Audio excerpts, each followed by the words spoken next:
Up on mute. There we are. Do you care if I do? Pop it? I've already eaten Oh, it. okay. Can we get everyone I've just got to on mute? do something proper. There we are. I think people are meant to come automatically on mute when they arrive. But now I've muted you, Bex. Yeah, I just saw that you muted me. It was the only way to mute all at once. All right. Let's Just getting to grips with this, guys. Getting to grips with it. Am I co-host? Yes. I yeah, am. you are. Cool. Hello. Sorry, we're a little bit late starting, you know us. We got chatting. We got chatting. So It's wonderful to have you all here. Thank you so much for joining us. There's lots and lots of names that we recognise, which is amazing, and lots we don't, which is even more no, it's not even more amazing. It's equally as amazing to see new people. Thank you for joining us today. We know that so many of you are really apprehensive about tomorrow, about all the surrounding plans, about the opt-in, opt-out emails. You know, it's a crazy, crazy time when the opting out emails become just as much of a trigger as the Mother's Day emails. It's such a shame. But you're in the right place, so prepare for a couple of hours worth of nurturing, right, Laura? Exactly that. We've got the chat open, so if anybody wants to chat in there, they can. If everyone can just make sure they're on mute just for a minute, we'll have some opportunities to chat later. I can hear the very weird echoing. Yeah, I think I've just put a couple of people on mute. Oh, okay, cool. So we've got the chat. Have we got the Q&A thing? No, there's no Q&A. So ask your questions in the chat. Yeah, we're going to have a chance to ask our experts some questions in about an hour. So if you have any questions for them, pop them in the chat and we will, we'll have time for probably one or two each. But this is, oh my God. I'll admit people. Okay, thanks. I'm like, there's too much stuff going on. Okay, so here's our schedule. We're running a bit behind as it's already almost 10 past. But just before we join Alison in her kitchen, we wanted to, I mean, this is not about Mother's Day, but it's obviously because of Mother's Day, we're running this. So we just wanted to touch on some ways of coping. And this can apply to tomorrow, this weekend, any other sort of triggering situation. We're just going to whiz through our top tips for surviving, family, social, celebrations, those sorts of things. And if you did want to look further into them, then we recorded something called Surviving Mother Fucking, see what we did there, Sunday. Which is on our YouTube channel, which some of you probably didn't even realize we had one. There's not much on it, so don't worry, you're not missing too much. But if you wanted to watch that, I think you just Google YouTube, the worst girl gang ever, and come up. Yes, disclaimer, there is swearing. Loads of swearing. Okay. This is one of our new photos, guys. What do you think? What do you think of our new photos? We look very professional, don't we? Bex, when I sent this to you yesterday to show you, you were like, yeah, it's great. I'd written 6 top tips. What, and put 5 and you didn't notice. Mate, I'm the airy fairy fluffer. You're the let's make sure everything makes sense. I literally noticed about 5 minutes ago. Okay, are we going to see any of these tips? Yeah. Okay. Yeah. Plan in advance, be kind to yourself, tell people what you need. Okay, so switch off and step back. If you can't, I always forget this word. It means like get involved with. Laura, what word do I mean? Entertain? I don't know. No, I mean, I don't know. Participate? No, it's not participate. It's like oh God, it's going to really annoy me and I'm going to remember it and then I'll just shout it out when I remember it. But if you can't get your head round tomorrow, engage. If you can't engage with anything about tomorrow, just don't. You don't have to. Switch off and step back. Leave your phone at home, go out for a nice walk, you know, all that sort of stuff. You don't have to. Don't feel obliged to getting involved and engaging with something that is going to lead to a deterioration in your mental health, or you know, or less, if you don't want to be that dramatic or whatever you think that is dramatic, you know, any deterioration in the way you are feeling tomorrow is just not worth it. So just switch off and step back. Yeah, and that includes like social media. You can silence your WhatsApp groups, unfollow people who piss you off. And I mean, a bit of advice, but obviously it's a bit too late now because it's tomorrow, but you could always offer to celebrate with your mum or whoever on a different day. You could say, next weekend's going to be hard for me. How about I take you out for lunch the weekend after, or something like that? Yeah.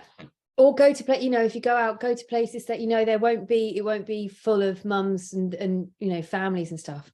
Strip clubs, for example. If you fancy going to a strip club, tomorrow would be a great day to. I mean, a nice wine bar as well. Wine bars, yeah. Or the gym. Yes. Yes. Right. Defo the gym. So also prepare a response. Now this leads us on to Bexy's emotional toolbox, really.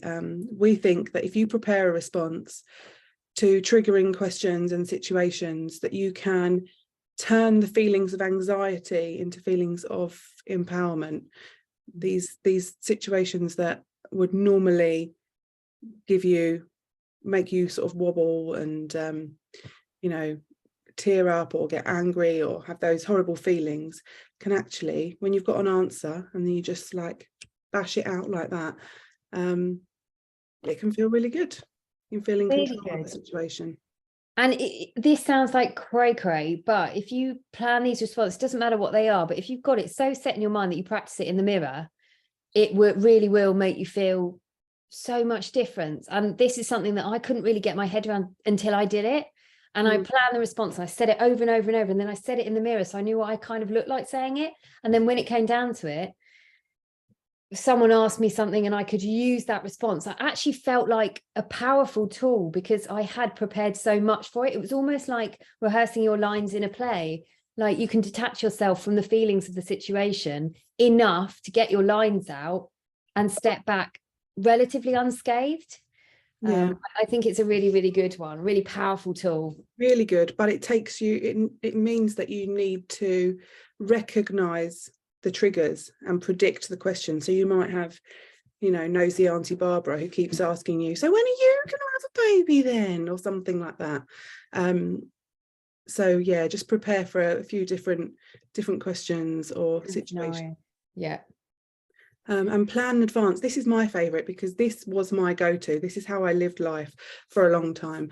I used to lay foundations for my escape. So before the lunch had even started or the event had started, I would just say, oh, by the way, the dog's got the shits, so we might have to go home early.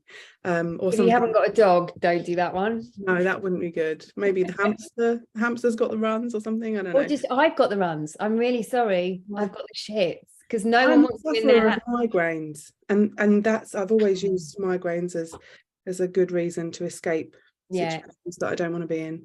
No one wants you in their house if you've got the shits. Just saying. No. Or it's quite current. You could have COVID, couldn't you?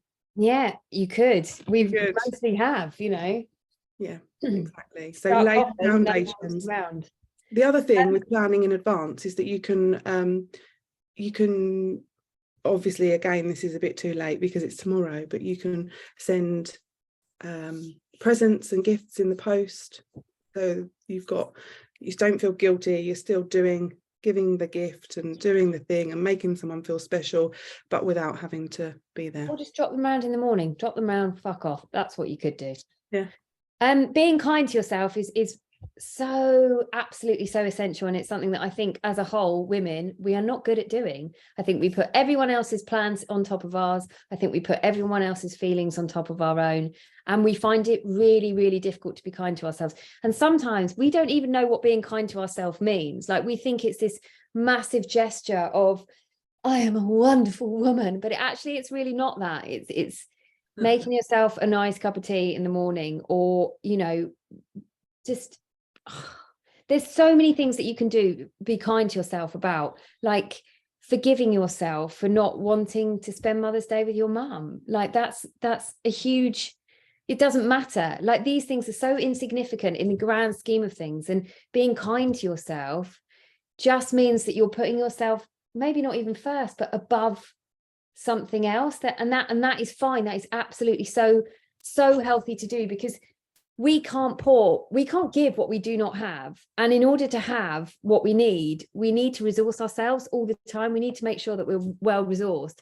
And that includes things like sleep, eating healthily, getting outside for exercise, all of those things are being kind to ourselves, because then when we're replenished, we can start giving back to others. But until that point, we're just going to damage ourselves by trying to give what we don't have. So I think being kind to yourself should be up at number one. Yeah, I mean, they're not in order of importance. No, okay. Well, I think that should be top. Okay. Sorry about that. Prepare someone. So tell people what you need from them, and yeah, prepare. Tell someone that you trust. Maybe it doesn't have to be a partner, it could be a friend. Just say, look, I am fucking dreading this weekend. I'm, feeling wobbly about it. I've got to go to this stupid lunch, and I'm, just dreading it. And then someone, hopefully, if you get them to check in with you, or to have a little debrief on Sunday night or something like that, then you'll be feeling a lot more looked after and understood. And we need to give people guidance. Unfortunately, people are rubbish at coping with these situations and helping us and making us feel better. And so often we need to tell them what we need from them. Okay. Wonderful. And that is that. There, look at all of those faces. We couldn't see you all before. Look at all those faces. Wowzers. So good to see you all. Wonderful. Right, should we get Alison on? Let me change the view so that we've got those of you in the warriorship may well have met Alison before, because she has contributed to all of our courses that we've run, because she is amazing. We before we came on, we were talking about sprucing up my vagina. Alison offers such a variety of so that's an exciting plan for me in the future, but she can tell you all about that. I need to soak my toe, that's for sure. Right, so Alison, we will do you want to introduce I cut yourself? off most of my toenails. Sorry, what was that? Would you feel free to introduce yourself? We're going to change. Oh, yeah. Please introduce yourself. Take it away. Brilliant. So, hello, all of you. I am Alison. I am a nutritional therapist, and I work specifically and solely in the fertility area, helping solos and helping couples prepare themselves for a successful pregnancy. And the majority of clients who I work with, the vast majority, have all gone through baby loss, as I have myself. And so it's really looking at how we can try and support them, and looking at reducing the really obvious risk factors. And when the lovely Laura and Bex mentioned today to me and said, let's do a cook along, I was thinking, what would be a really nice thing to do? That everybody likes a snacky treat, right? Everyone likes a sweet something every so often. And I thought the best thing to do is show you something which is a lovely recipe that's really, really nutritious. It's got loads and loads of nutrients in, and using a few really simple hacks, which we can use across the board with everything that we're eating, can be really, really helpful. So what we're going to do is make some blondies. Are you guys going to be cooking with me? Anyone? Or are you just watching? No, it's everyone's. They've got ingredient lists. I'm I mean, not. not me. It's just personally. you two who aren't then. Okay. I'm not sorry. There's a few people that aren't. There's some people who haven't got working ovens and things like that at the moment, but I think the majority are cooking along. Okay, brilliant. So we're going to make blondies, and I'm a sucker for brownies, blondies, cakes. Afternoon tea is my favourite meal of any day, and if ever I want to treat myself, it's an afternoon tea. That's just that's what I want. Would you not agree with that? It's just, I mean, it just feels really, really, what's the word? It's just really nourishing, and it feels like it's a proper treat. So anyway, It's sort of like, it's that opulence, that kind of, exactly. I don't know if you know this, Alison, but I was actually on the One Show once, because they did a little thing about finding the UK's best brownies, and I got to the final, and I was on the Oh, yeah, I know. So I I love love, you can I would absolutely send it to, I made some yesterday. So I'm so excited about this. I think baking is there's something about creating something that is just, luxurious and yeah, exciting. And it's also really satisfying, and particularly when you're feeling a bit shit about yourself, to be Yeah. able to put something in the oven and it comes out and it tastes really nice, and then you can sit down and just have a quiet moment for yourself. Absolutely. That's what this is about, really. But what we'll do is, as we go through, I'm going to talk about some of the ingredients and why I've chosen some of the ingredients as ways that you can sort of supercharge your own cooking. And this is a dead simple recipe. I mean, I am no Delia Smith or Nigella by any stretch of the imagination. So this is a really, really simple recipe. So what I've got is my bowl, and we've got 100 grams of butter, or you can use coconut oil. The important thing is that it's at room temperature so that it's quite easy to whisk up. And then I am adding 75 grams of coconut sugar to that. Now you can use any sugar, and there's a big sort of, it's a total myth that certain sugars are better than others. Sugar is sugar is sugar, okay? The reason I like coconut sugar is because it does have a few extra minerals in it, but I just like the taste because it's quite caramelly. So really don't worry about what sugar you're having, and it doesn't really make much difference. So that's the first thing. And then you're going to whisk them together, and I've got my electric whisk, so I hope this isn't going to be too loud. So we're going to do that for a minute. That's okay. When we turn it on. There we are. There we go. Can you still hear me or not? Yeah, I can't hear the I can't whisk. even hear the at all. whisk. I actually am not Turn it on, convinced Alison. that on. Are you just spinning it round in the I bowl? think you're making it up. I'm literally just spinning it round in a bowl. I know you can't really see that. There's but no I I sound. can't hear at it all. either. For a minute. It's a toy one. So I It's a tell you what, whisk. why don't you mute me for a second while I do You that? don't I think have it's to. Alison, we can't hear the whisk at all. Hear us. Hold on, like that. We can't hear it. Honestly, we can't hear it at all. But not even a buzz. No. Not even like the buzz of a vibrator. There's nothing. Oh, hang on. Whoever iPhone is, whose iPhone? Whoever iPhone is, can you write your name? Because I want to read out a comment that you've made, and I can't because you're called iPhone. But iPhone has said that she's a baking virgin, so she's excited to make these. Oh, good. And we've had the question of, Kirsty says, can you use plain flour instead of buckwheat? You can use any flour you want. I use buckwheat because one of my daughters is gluten-free, and it's a gluten-free version. Or you can use spelt flour is really nice. So if you're somebody who has digestive issues generally, spelt flour is, the way it's processed is a little bit kinder to our gut. So that's a really, really good alternative. If you're not gluten-free, you don't want to go gluten-free, but you want to have something that's a bit more gentle.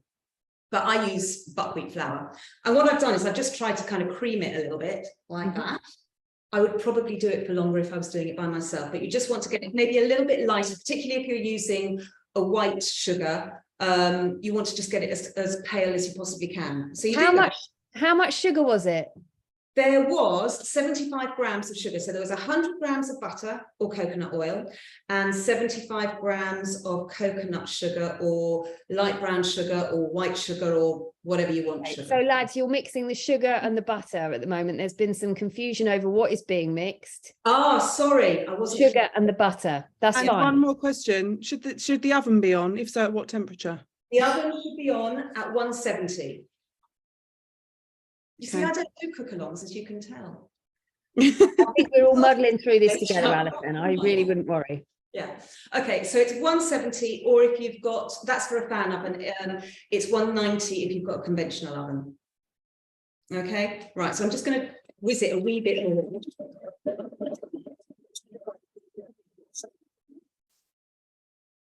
And that is kind of fine. And then I am going to add to that a teaspoon of, actually, I'm just going to add a little bit of vanilla extract. So literally just a teaspoon's worth of vanilla extract goes in there. And then I'm also going to add some yogurt, and I am adding in, I'm using natural yogurt. And if you're using natural yogurt, the best ones to use, always go organic with dairy if you can. And try to get the ones that are live. So you want a live natural yogurt because that's going to have beneficial bacteria. So again, that's going to be supportive for your gut function. So Why, can I ask why organic? why organic? Because for a start, the cows are going to be better fed generally, which means you're going to have higher levels of essential fatty acids. So the omega-3s, we know are really important for cell health, they're anti-inflammatory. You're going to have higher levels of those in an organic dairy produce generally. And then if you're in the States in particular, then there are going to be less hormones and less chemicals that have been pumped into the cows. And is there a vegan alternative for this? Yes, coconut yogurt is brilliant, or soy yogurt. I like coconut yogurt because again, you can get it with the live cultures in it.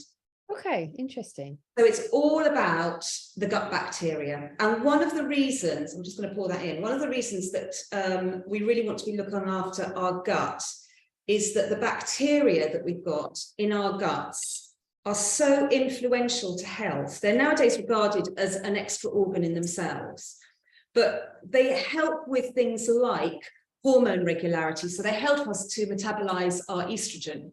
So if you want to have the right level of estrogen in relation to progesterone, you need to have healthy bacteria in your gut. Also, there is, and this is really, really relevant today, there is a nerve that runs from your brain all the way down to your gut, and it sort of innervates, it surrounds your gut, and it's called the vagus nerve. And up and down that nerve, all of your little gut bacteria, or lots of them, are going to interact with your neurotransmitters. And if you've got good bacteria, it's going to support good mood, and it can make us more resilient to stress and anxiety. So having a really healthy gut can be really helpful from a mental health perspective, as well as from a gut perspective and hormone balance. So, Very good. yeah, so I'm mixing the yogurt in there, and in fact I'm going to give it another quick whiz just to make it really. How much yogurt was it? What was it, Alison? So the yogurt was 100 grams of natural yogurt, ideally live yogurt. So far we've got the vanilla extract, the natural yogurt, the sugar and the butter or oil in there. And then I am going to add in some maple syrup. So it's 100, sorry to make you repeat this. It's 100 grams of butter, 75 grams of the sugar. Yeah. You've got 100 grams of natural yogurt. Yeah. You've got a teaspoon of vanilla extract. Mm-hmm. Now I'm going to put in 1 teaspoon of one tablespoon, sorry, of maple syrup. But you can put in 2 if you want. It doesn't really make any difference for the recipe if you just want it to be super, super sweet. But I think 1 tablespoon is absolutely sufficient. So I'm going to put that in there. And then I'm going to mix that up again. And it's just sort of quite brown and You can't really see it. Like poo. You could say that. Really, really sloppy poo. Thank you for that. Then after that, I'm going to add in, and this is where we start to really sort of super amp it. I've got 150 grams of ground almonds, which are going in. Now, the idea of these is they're going to give you loads of protein and loads of fat content.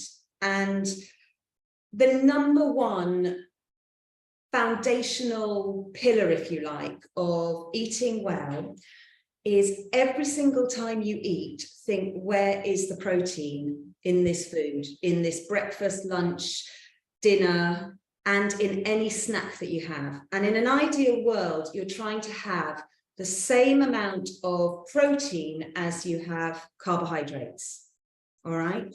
So in other words, if you are going to have a brownie or a cake, if you've got some protein in there as well, what that's going to do is it's going to really stop you getting a big blood sugar spike. And when we get blood sugar spikes, that is going to set in motion a sort of chemical cascade, which can set off or stimulate the production of lots of what we call inflammatory cytokines, and they are immune cells.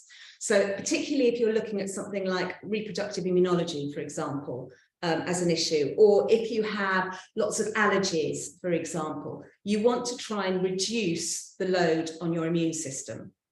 But what it will also do is it will keep you full for longer so that you're not going to be grabbing more and more snacks. So basically, every single time you eat, you want to think, where is the protein? And that's why I've added 150 grams of almonds to this mixture. I've done that. And then I am going to add in 100 grams of flour, which is here. Any old flour, but buckwheat you're using. Well, I've gone for buckwheat, but you can use any old flour at all. I have to say, when I make brownies, I often use, because the flour content, there's quite a small amount of flour in comparison to the rest of the ingredients. So I tend to use a gluten-free flour, just Nice. like Tesco's gluten-free flour. And it doesn't, you know, gluten-free often makes things very crumbly, but with brownies, it doesn't tend to do that, does it? No, not at all. No, not remotely. And what That's you're great. wanting to have something that feels quite gooey when it comes out, Yeah. when it comes out of the oven, right? So then I'm also adding in 2 teaspoons of baking powder. And again, I'm using gluten-free baking powder, but you don't need to. That's absolutely fine. And then the other blood sugar balancing hack is cinnamon. And cinnamon is absolutely brilliant for balancing your blood sugar. So if, for example, you know, you are wanting to lose some weight, if you've got any sort of hormone irregularity again, you know, sugar is going to be one of the demons there. So adding in cinnamon, and I add it to everything. I add it to porridge, I add it to spaghetti bolognese type sauces. I'll add it right across the board, basically. So I've got there a teaspoon of cinnamon powder. That's going in. And then I'm also adding a pinch of salt. And I'm just using, you can use any old salt. I just happen to have in the cupboard some sea salt. So I'm using that, and I like the taste of that on my food normally. So I'm adding that in, and I'm going to mix it again. And then I am going to add in the milk. And again, I've gone for a dairy-free milk just because I like it. So the one I've gone for is Rebel Kitchen, and they do a really lovely dairy-free milk. And so I'm putting that in, and we've got here, let me remember how much. 90 mils. Thank you, 90 ml of milk. No But you worries. can use dairy milk. Thank Fiona, really, because I'm just reading what she's already put in. Oh, good. Nice one, Fiona. Just as well. So, right, and then I'm going to add that in, and I'm mixing all that up. And then you're going to have a nice little batter going. And in fact, I'm just going to whiz it again very, very quickly.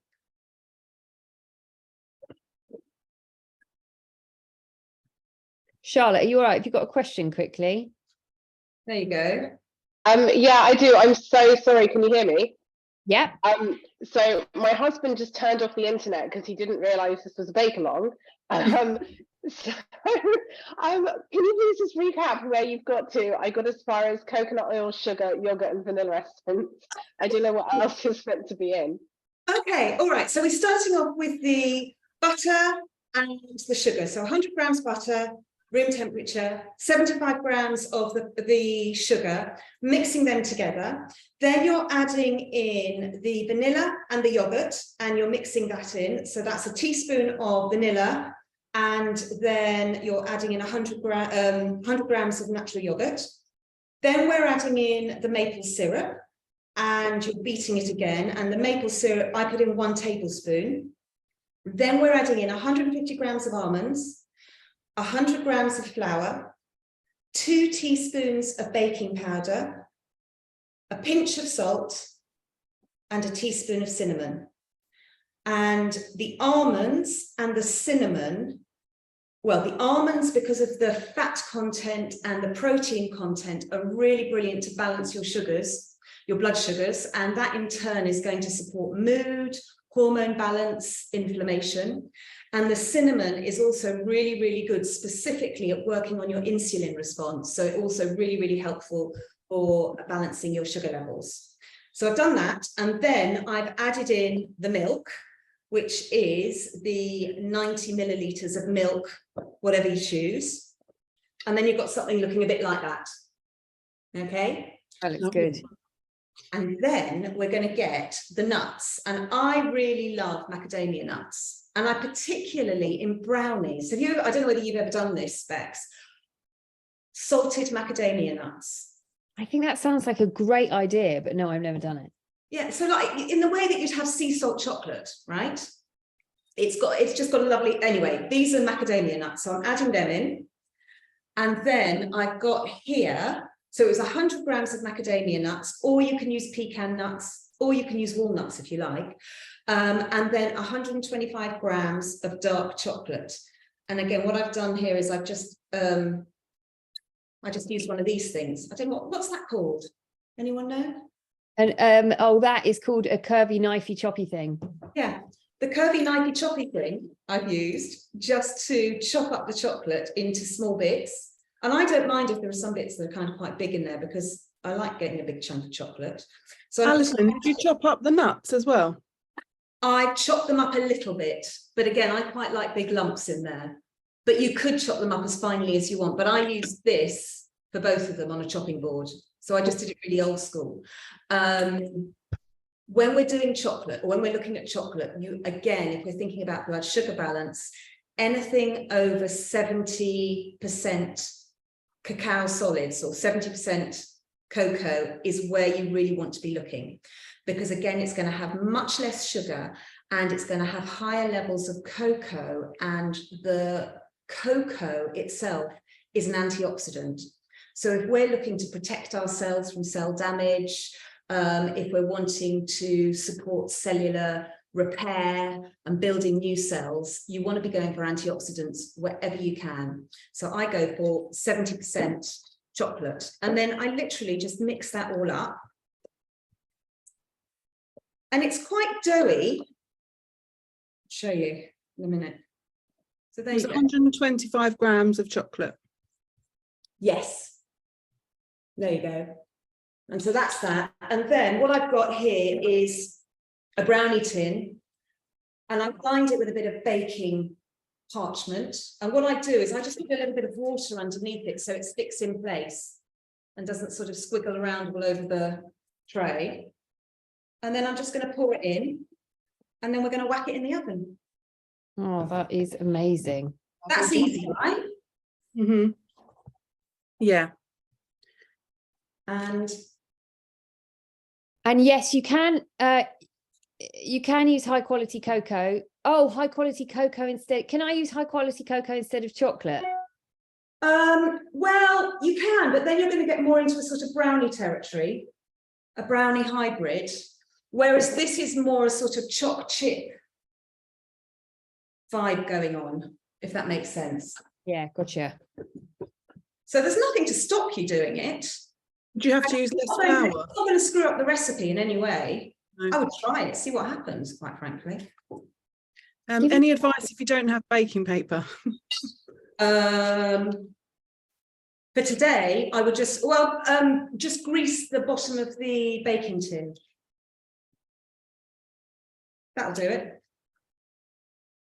Yeah, so grease it with like butter, Little bit of butter, sorry, yeah.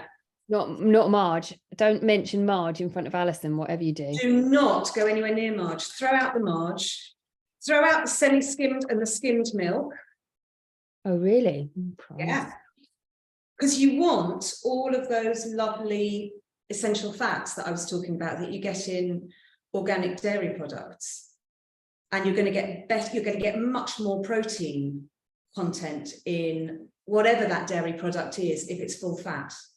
The whole idea of fat-free and low fat was this awful myth that our parents were given or told about in the 60s, 70s and 80s. And unfortunately, we are still living with the consequences of that. Because what tended to happen was manufacturers put really nasty inflammatory oils and sugars very often in their products instead of the fat content. And they are just highly inflammatory, and they're far worse for your health, for your liver health, for example, than the proper food. Mm. Always go back to keep it really simple. I mean, there's a sort of old adage that if your grandmother doesn't recognize what you're eating, then, or the food that you're buying, then it's not any good. Now, I wouldn't quite go that far, but basically you want things in an as unprocessed state as possible. Yeah. And by processed, I mean anything that's got other stuff added to it is probably not going to be doing you a whole heap of good. Yeah. So full fat milk all the way. Butter, there's nothing wrong with butter. Cheese, I love it. It's all about balance. Couple of questions, Alison. Would you still have full fat milk if you are overweight? Yes, I would. Okay. And but what I would do is if I'm looking, and for those clients I'm working with who are where was I going? Who are trying to lose weight, I'm really ramming home this message of whatever you're eating, think, where's the protein? Where's the protein? Because generally we don't get enough. So if you think about, that lovely home-cooked pasta sauce, tomato pasta sauce with a plate of pasta, that is going to really not be doing you very many favors because there's no protein in it at all. So actually from the pasta, you're going to get a spike in glucose because all carbohydrates are going to convert to glucose or sugar in the bloodstream. And our bodies can only cope with 1 teaspoon of glucose at any one time. So if you haven't got any protein in there and you haven't got any healthy fats, be it nuts, seeds, olive oil, avocados, anything along those lines, then you're going to get this big spike in sugar, which is not going to do you any favors. And if you're trying to lose weight, what you want to do is you want to make sure that each time you eat, you're having a really delicious, really substantial meal that's going to keep you full for as long as possible. Rather than having that crash, that sort of afternoon slump that everyone gets at 3 o'clock in the afternoon after they've eaten. That's generally because they haven't eaten enough protein to keep them going. So actually their blood sugar levels, having gone like that, are then going to crash right down again. And when you're in that low sugar state, that's when you're going to get all these cravings, like that hit of chocolate to get you through the next couple of hours. Yeah. That's when you reach for the refined sugars and all that. Yeah. And the reason you reach for those in particular, that's what your cravings are driving you towards, because they're going to give you the quickest release of energy. Whereas again, the protein, because it takes longer to break down, is going to allow more of a sort of drip effect of the glucose into your bloodstream, which is far more manageable for our bodies to handle. Right, that then goes in the oven for 35 minutes, and that's it. Fabulous. Thank you, Alison. And I'm going to put a little timer on here, because otherwise it'll go wrong. That's just enough time for us to head over to Charla. Amazing. She's here. Charlotte, make yourself known. Hello everyone. It's been so joyful to watch that. I felt like it was I was getting real Delia vibes, you know, like Good, isn't it? yeah, I loved it. May I say you're looking fabulous as ever, Charlotte. Well, I Oh, love loving your lipstick, Charlotte, as always. thank you. Well, you know me.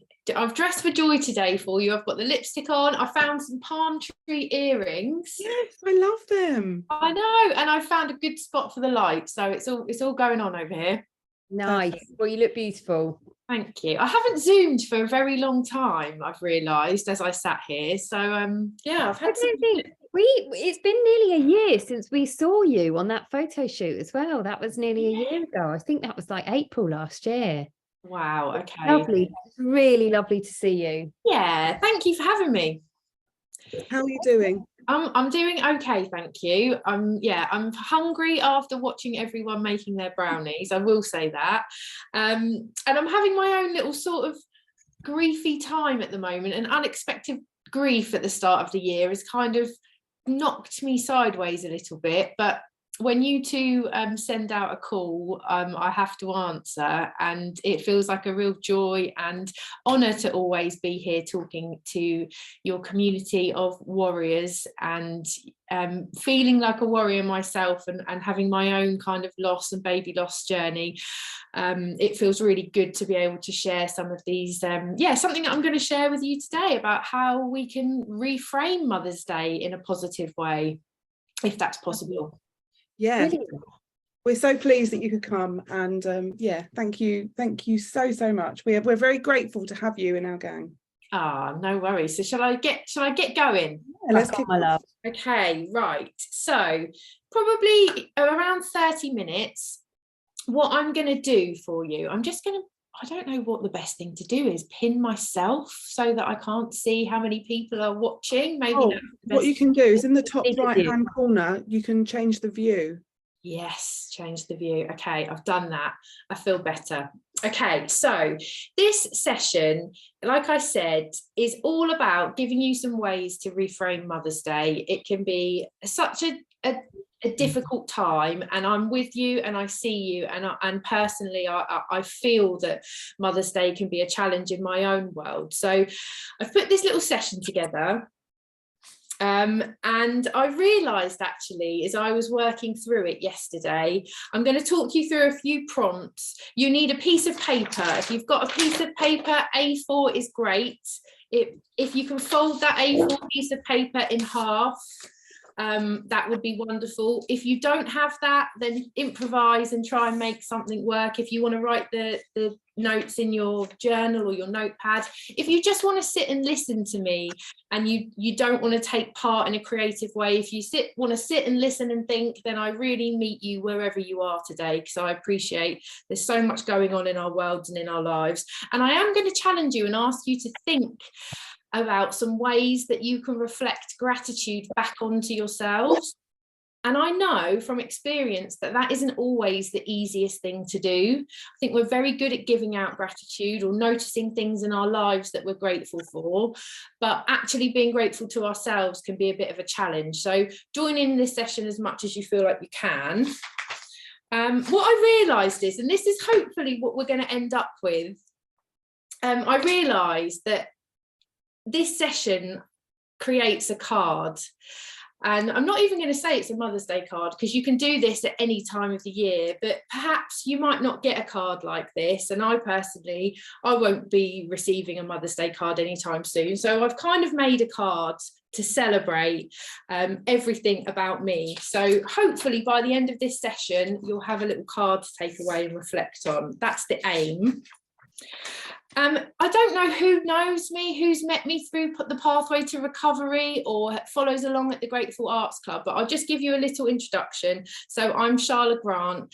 The Grateful Hearts Club is my kind of business that I set up following a series of losses, and our daughter died in childbirth in 2013. I share my lived experience of gratitude with people in the hope that it gives you kind of the strength or encouragement or inspiration to feel like even your darkest days can have like a small glimmer of hope or joy in them. I really want this session to be a moment to check in with yourself and just to kind of connect with yourself and how you're feeling, because I think in the busyness of life we lose that connection. And I certainly think that grief kind of, and I'm wearing it at the moment, is such a sort of, it's like a thick jacket that kind of can seem a bit impenetrable to the good stuff and the joy, and this is just a moment to try and take that off and just to really reconnect with ourselves. And gratitude has a really wonderful way of helping us feel grounded and helping us feel connected to ourselves. And when we create and when we write things down, or if we doodle or if we draw, we just really help our brains hold on to some of these positive messages that we're thinking about. So that's a bit about what I do. And in the coaching work I do, I always have a creative element for that reason. So I'm going to ask you then, if you've got your pen and paper and you're all ready to go, I'm going to ask you on the very front of this piece of paper, I'm going to ask you to draw an image that makes you feel joy. So for me, it's this ravey face, because I think it's nostalgic for me. I don't know if anyone else agrees. I realised actually today, look, I've got one of those faces here, and I've really gone to town with the theme today, but there's obviously something, I know, there's obviously something that kind of it invites some joy in for whatever reason. So your picture could be different. It could be a flower, a love heart, a cocktail, a cake. It could be anything, a sun. You can make it as complicated as you want to, and maybe you can start, if you are a real creative, you can go and add to this later on, but whatever your image is, whatever makes you smile, put it in the middle of your paper. And then next, what I would like you to do is, I would like you to think of some kind of statement, I guess. A statement is a good word. A statement that celebrates you. So like in this instance, I've written "you're the best," because who doesn't want to hear that they're the best? And even if you don't believe that you're the best, just committing those words to paper in a positive, creative way will just start to create perhaps a little bit of a positive kind of connection to those words. And I added that on later, actually. This took me a little bit longer than the session, and I've gone back and sort of embellished it. So if yours ends up really basic, please don't worry, because you can go back and add some bits onto the end. So mine says, "You're the best, you really are." And your words could be anything celebratory. So congrats for getting through the year, the day, the week, the month, well done. Anything that helps you celebrate yourself on that first page. And I'm just hoping this is making sense to everyone. Yeah, definitely. Okay, good. So then we're going to open up our cards. Okay, right. I did wonder about this. I'm with you on the emotion here. Please let you know, I need to let you know that tears are very welcome, and this is obviously always a safe space here in this community, and I think it's really important actually to honor that. And I know this work is deep work, you know, celebrating yourself in this way is deep work. So I hear you and I see you, and I thank you for your tears and sharing those with us, because that's a really vulnerable thing to do. I think that also this sort of deep work gets easier the more you do it. I think the really scary part is actually it's almost like looking in the mirror. Yes. Actually really looking in the mirror is a very difficult thing to do, I think, but it is something that gets easier. It's like the positive affirmation stuff. The more you do it, the more you say it, the more you start to see it, faking it till you make it.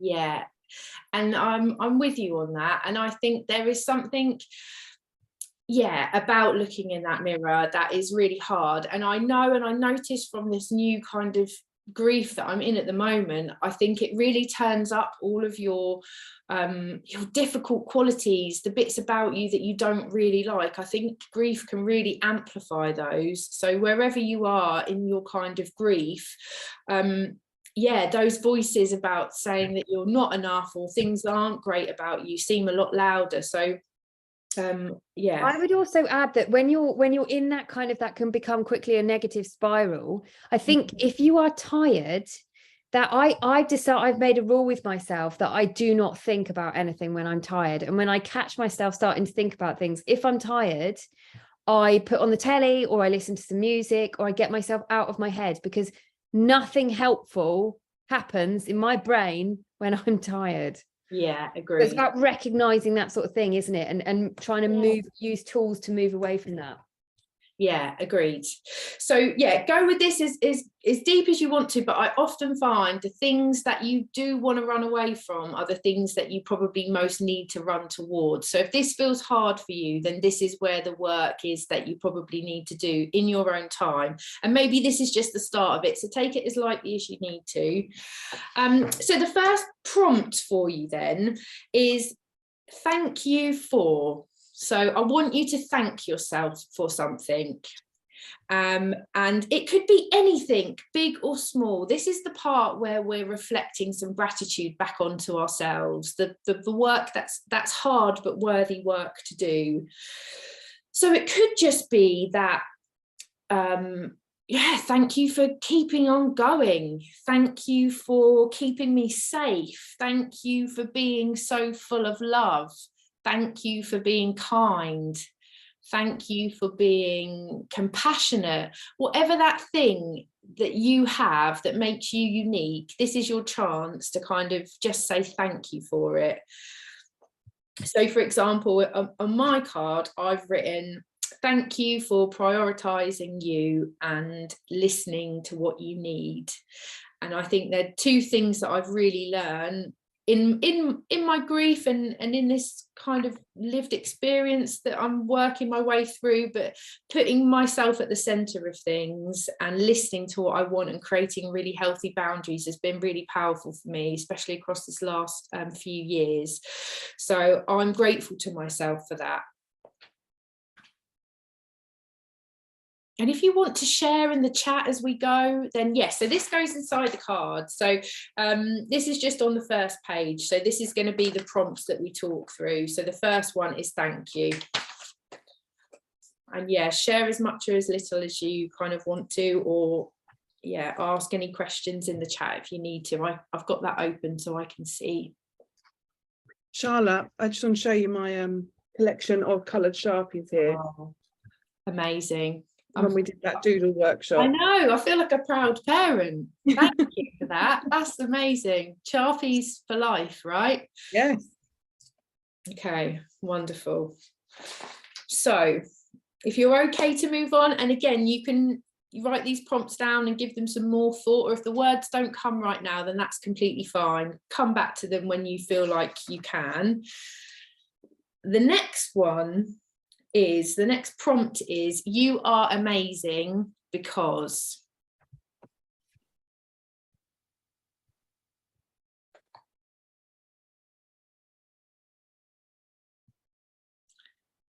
I love that you're using a piece of kitchen roll, Hannah. That's really making me smile. Whatever it is, the back of your hand, whatever you've got. I mean, there's going to be quite a lot of words on there, but I hope that I can share these prompts with Bex and Laura. And, you know, if today isn't a good day, or you haven't got the right paper and pens, then you can do it in your own time. Hey, like J.K. Rowling wrote the first few pages of Harry Potter on a serviette in a cafe. So there you go. You better keep the kitchen paper, Hannah, just in case. You know, this could be in a gallery at some point. You just never know. Right. So when I'm thinking about that kind of you are amazing, it could just be you are you. You still smile on your darkest days. I put for myself, you mother anyone that comes to within an inch of you. Because I don't have to have a baby or a family to be a mother, and I realise that I will nurture anyone that crosses my path, even perhaps if they don't need it. So I think that that's an amazing quality to have. But it could be anything. You're a great listener. I've said you're amazing because you are so full of love and so willing to share it to help others. And yeah, I'm proud of myself for that. I know I'm doing a lot of like self-congratulating here, but I think it's really important. And one of the things I thought to myself is, why do we wait a whole year for these days to kind of celebrate, you know, whether it's Mother's Day, Father's Day, Valentine's Day? Why aren't we celebrating ourselves with our own cards at any point that we need it? Why do we have to wait to be told? And actually celebrating yourself, even though I know that word can seem like massively joyful, but yeah, just giving ourselves what we need. I think there's so much power in that. I honestly think this is going to make me sound like a bit of a wanker, so hold tight, but I have Right, we're used to it. I have practiced, right? When I go and see my PT, I have practiced talking to myself, going, you've got this, Bex. You can fucking do it. You are a powerful woman. You are strong and capable. And honestly, on the days that I talk to myself, I have such a better session than on the days my PT thinks I'm completely fucking bonkers, but it is powerful. It works. It's good. It's good for the soul. Yeah. Like, you are here to nurture our souls. And it is really, really helpful to hear someone saying those things, and that someone is you, because there's no more powerful than if you believe that. Because when you start to really take these things inward and you believe them inwardly, and you project them outwardly, and I think that is where we all want to get to, isn't it? Yeah, and it can be a long road to get there, and I've not always been like this. I've been on my own journey towards this, but there was a lovely quote that I always think about, and it's like feeding the right story, and whatever you feed grows. So if you're going to feed the story where like you're not good enough and you're not worthy and you're not capable and you're not all of these wonderful things that you know you are, then that's going to feel really big in your life, and that story is going to be the one that you kind of lead with. But if you start feeding a different story about how grateful you are for the things that make you unique and how amazing you are because you've got these gifts that actually of kindness, compassion, you know, we all know that this path that we're on and the grief that we've had is love, and that love turns into compassion and kindness. So let's celebrate that part of ourselves, because it does help make the tougher times seem a little bit more gentle, I suppose. So yeah, feed the right stories. Then have you heard that exact story about the wolves, about which Yes. Isn't it brilliant when you go like Google the story about the wolves, which wolf wins? And it's a lovely, very visual kind of aid into good that analogy, isn't it? Really good. But yeah, definitely one worth checking out. Okay, so this next point then, the next prompt, I want you to share a motivational message with yourself. So what words do you really need to hear right now? What is going to kind of inspire you, motivate you, encourage you to kind of get through where you're at, to get through tomorrow, and to keep you moving forward? So it could be, you know, simply keep going. If that's what you need to hear, then that's great. It could be that you are enough. It could be you are a warrior. It could be any of those things, but just something like, I always think about it, if you were running a race, a marathon, that's a bit ambitious actually. If you were attempting park run or couch to 5k or whatever it is, and someone was holding up a sign, what would that sign be? Like, what do you need to hear? What words? So for example, I've put on my card, I've said, keep going, trusting, believing, and getting through each day. And sometimes that's all you can do is get through that day. Just to recap on the prompt so far. So we've got, the first one was thank you for. The second one was you're amazing because. The third one is a motivational message of some kind, or it could be a word. It could be just what you need to hear.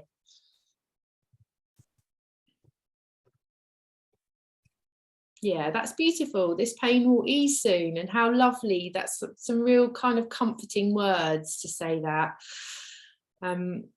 Brighter days are coming, Hannah wrote. Yeah, I love that. Yeah, just something to remind you when things are tough. Our quote that we use for you, Charla, is on the darkest days, wear the brightest lipstick. Oh, yes, I love that. You know, it's been sad this last kind of few months, and I haven't been able to wear lipstick. Can you imagine how that? I know it sounds really trivial, but to me, I've worn lipstick every day for as long as I can remember. So for lipstick to feel too joyful was a really kind of strange place to be. But it's on today, and hopefully that's a good sign. Yeah. Okay, so this last prompt then, I find kind of tougher days like Mother's Day, like Christmas Day, I just find them a challenge. So I want us to really think of something that you can do. I'm calling it a joyful ritual that you can create to kind of reframe how Mother's Day makes you feel. There's so many different, I was thinking before this started, there's so many, as women, that we're all in different positions, and I know some have lost babies but have a family, and I can't imagine how that can be difficult to honour your grief but still have to sort of celebrate and join in that day. I've had my own losses, and now I'm at a point where I can't have a family, so I'm never going to have a Mother's Day, and that's another thing to kind of think about. So there's so many different scenarios, but I think creating something for yourself on a day that is to celebrate mothers is really important. So I would love you to all think of a joyful ritual, which is something for you, not for anybody else, just for you. So some ideas I've put, is there a colour that you could wear just to kind of help you feel close to joy? And that doesn't have to be anything fancy. It could be, pajamas. You could rock up in your pajamas in that colour if that's what you needed on that day. You might want to go out and get dressed up and wear a certain colour. Could you go for a walk in a certain place in nature that makes you feel connected or grounded if that's what you need? Could you add a boundary in place? Do you get swept up in doing a Mother's Day for your mum and forget about yourself and abandon all the things that you actually know are good for you? Could it just be to be more gentle with yourself on that day? Listen, check in. What do you truly need? Do you need a big family gathering, or do you need that quiet alone time? Could you treat yourself to something on Mother's Day and not wait to kind of, I don't know, receive something that may or may not please you or disappoint you? I don't know. How can you be what you need on that day? So I've put on my card, I'm going to wear a colour that motivates me. A funny story, actually, when Christmas is always hard because I always seem to have a lot of losses at Christmas, which is like a really difficult time, a time of kind of this forced merriment. And if you're not with that, it's really difficult. So on Christmas Eve, I did what did I do? Great South Run. I got a t-shirt. I don't know how I did it, but one year I managed to run 10 miles. So on Christmas Eve, I wore the t-shirt to bed so that when I woke up on Christmas Day, I had this motivation, because I thought, God, if I can run 10 miles, I can get through Christmas Day.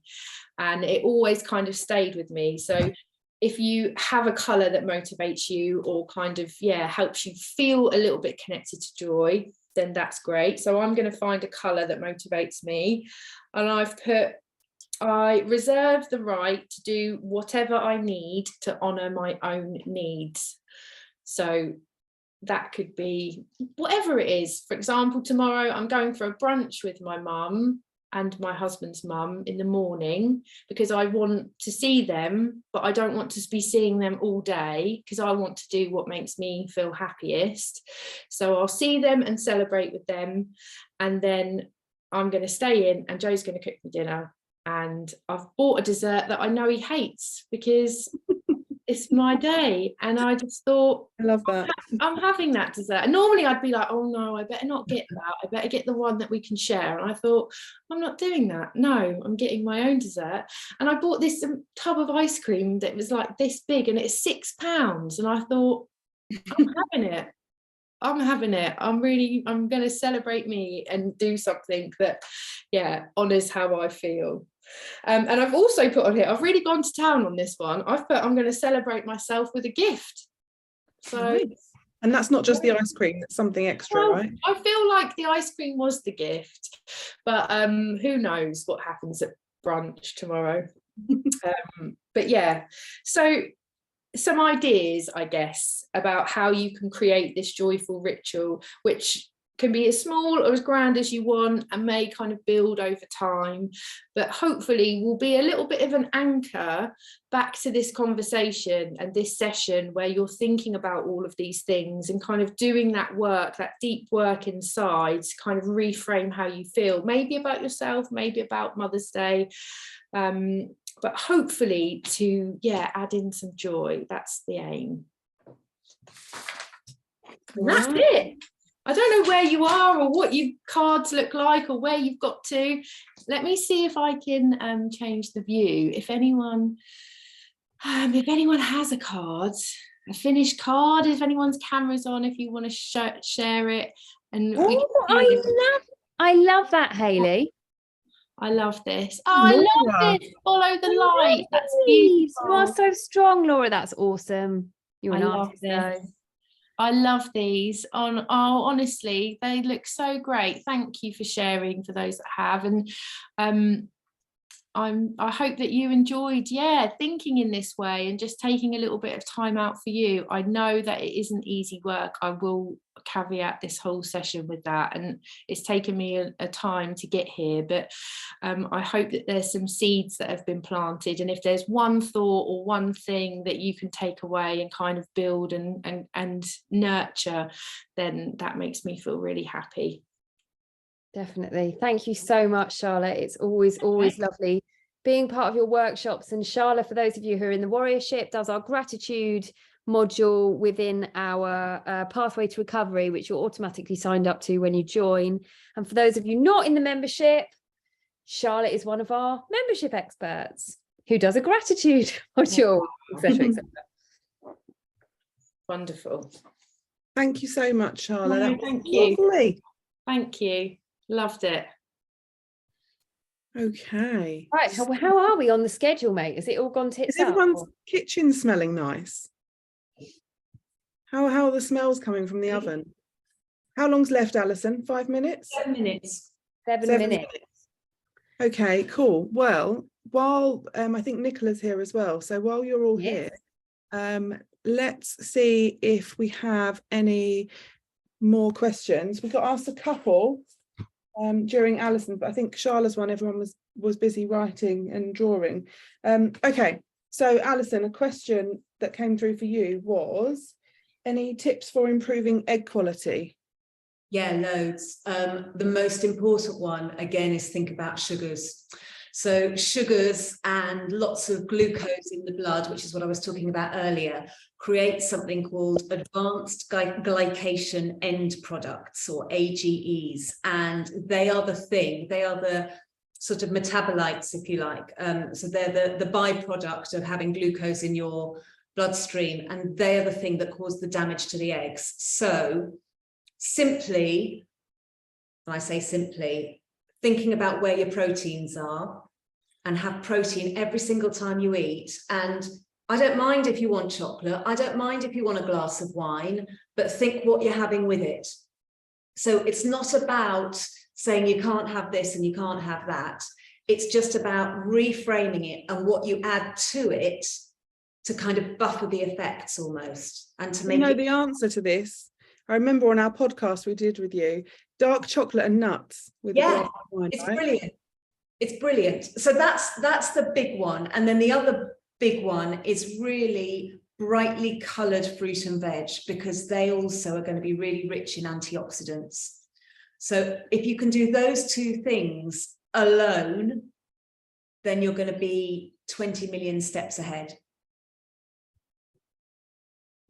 And it's about taking it one meal at a time. And that's the other thing. And I know I always say this, right? I know you've all heard this a million times, but it's about thinking, okay, so I want to have afternoon tea now, or I want to have, say, you know, you want to have that glass of wine, or you want to have that piece of chocolate, or you want to have whatever you want to have, or it's breakfast. And you just think, where's the protein? And if you haven't got any, what can I whack in there to try and balance everything out a bit? Okay, fab. Another one for you, Alison, about tips prior to embryo transfer, going on holiday tomorrow. How do you navigate holiday food when you don't have access to all the usual stuff? This lady, Suzanne, is stressed about it. How do I remove the food guilt? Right.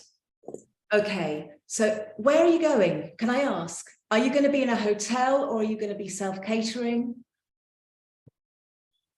I mean, my advice is, fuck it, you're on holiday. But I totally agree with that. And I think that's really, really Portugal, a hotel. Okay, lovely. So you're in a hotel. So again, it's about doing what you can when you can, and that's as good as it gets. And you can't get any better than that. So again, I really do believe if you want to have a glass of wine because you're feeling really stressed and you're going to feel like you're neglecting yourself and you're punishing yourself if you don't, that is a far worse place to be, because then you're going to have all the stress that goes with that. So I mean, I'm not talking about caning it. I'm not talking about going out and getting hammered every night, but if you want a glass of wine, have that glass of wine for the love of God. And enjoy every moment that you're, you know, everything that you eat, enjoy it. And yet, if you can have some veg every day, great.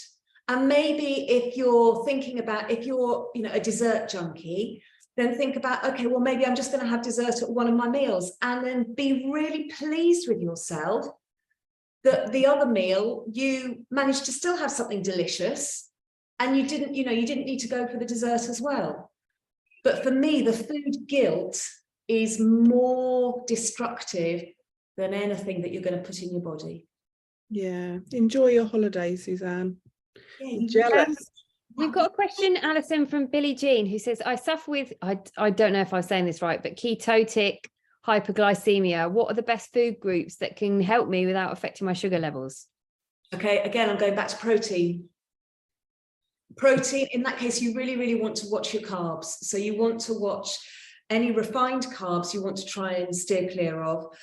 You should really, really be looking at, again, it comes back to protein with every single meal, and lots of good fats. So the beneficial fats are the avocados, the olive oils, the nuts, the seeds, the oily fish. And the refined carbs are the white flours, aren't they?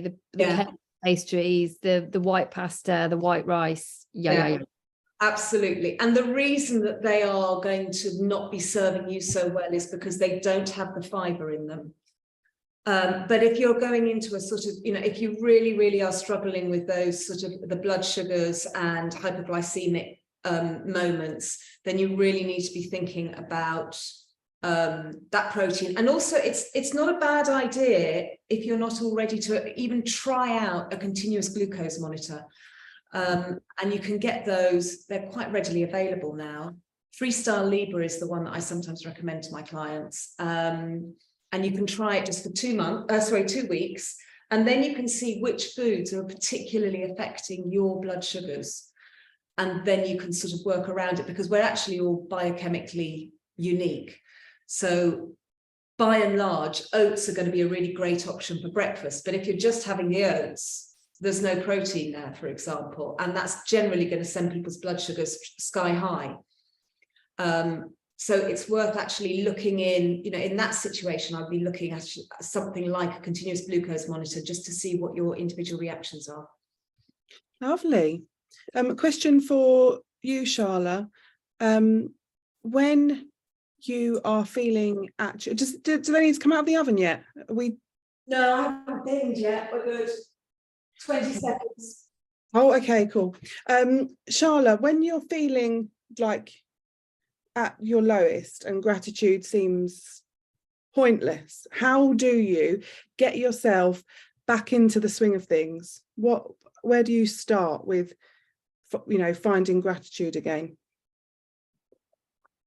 Do you know what? It's so interesting because I feel like I'm kind of living that life now. I have been learning to really sit in my sadness and understanding that that is a process that's really important. And sometimes if you can't feel the gratitude or the joy, or it feels far away, I wouldn't say don't do the things that you know bring you joy. Don't stop it. Just be aware that you might feel a bit of distance between you and joy for a while. I'm really learning that. And I do still try at the end of the day, kind of when I'm like lying in bed, I just scan through and I do still try and see the stuff that would usually be feel so abundant and big and be like, oh yeah, today was a good day, because I still try and acknowledge the stuff that's happened, even if I don't feel connected to it, because I think that still keeps your habit up. And it still keeps your awareness of joy, like still keeps that present, so it doesn't disappear entirely, and just hope to feel closer to it in time. But interestingly, I feel like I've also gone very much back to basics with gratitude. So I've just been writing down one thing that makes me feel grateful. I started the Grateful Hearts Club because I designed some gratitude cards, and I haven't used or I haven't even sold these cards for ages, but I have got some that were just sort of knocking around, I suppose. And I've made a conscious effort to say one thing. For example, it could be something very random. This one says, I'm grateful for perfectly made omelettes cooked with love.